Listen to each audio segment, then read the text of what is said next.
Hello, my name is Pete Auger, and I'm the Novi City Manager. Welcome to this edition of After the Gavel, where we attempt to bring you up to speed on the latest City Council meeting. The agenda wasn't long, but there were some bulky items for the City Council to weigh in on, so let's get right to it.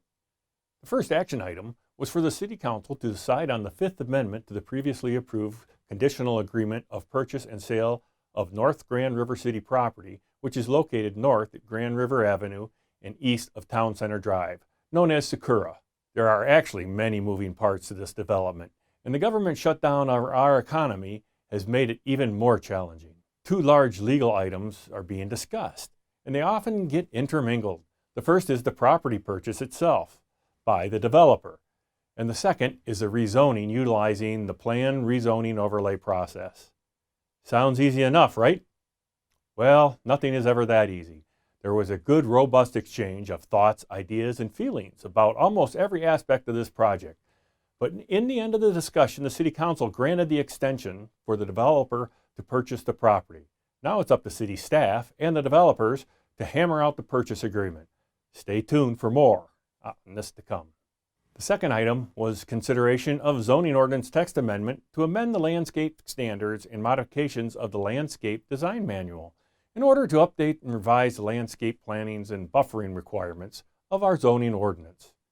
This was the first reading, and it will come back to City Council before taking effect. Next, the City Council awarded a contract to Crimboli Nursery for fall 2020 and spring 2021 tree and landscape planting projects. This is where we replace or infill street trees and park trees to ensure we maintain the natural look and feel that Novi businesses and residents are accustomed to.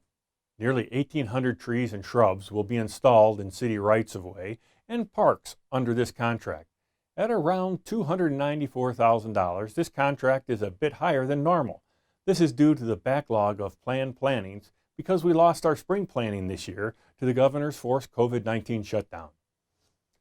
The next item sends shivers down some people's spine, but winter will soon be upon us as the seasons always change. So the City Council approved a contract to B&B Landscaping, the lowest qualified bidder for snow removal services for city streets and municipal sites. As I mentioned before, it was not a long agenda, but some bulky items that needed some consideration. Thank you for wanting to be informed about the decisions being made by your Novi City Council. For more things happening in Novi, you can always check updates daily at novi.org.